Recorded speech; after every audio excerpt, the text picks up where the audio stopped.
Understanding the stability of a powered industrial truck will be easier once you understand a few basic principles. The forklift's wheelbase, or distance between the center line of the vehicle's front and rear wheels, the track, or the distance between wheels on the same axle of the truck, and height, as well as the location of the counterweight and the load's distribution, all affect how it will handle.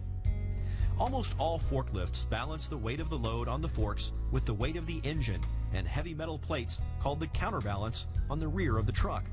Think of a forklift as a seesaw with the front wheels as the balance point or fulcrum.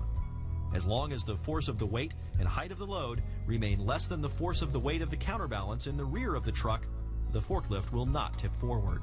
The force of moving, turning, and the load's height and balance on the forks can easily tip the truck from side to side.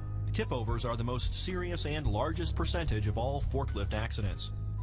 An imaginary triangle is formed on the three-point suspension of the forklift.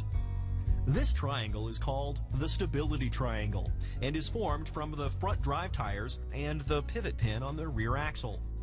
The pivot pin steers the truck and helps the rear wheels move up and down over uneven surfaces. To keep the forklift from turning over, the balance point between the center of gravity of the truck and the center of gravity of the load has to stay inside the stability triangle. The height, the weight, and the length of the load all contribute to the instability of the forklift. If your load isn't properly balanced on the forks, or if you turn too fast, this combined center of gravity may move outside the stability triangle and your truck could overturn.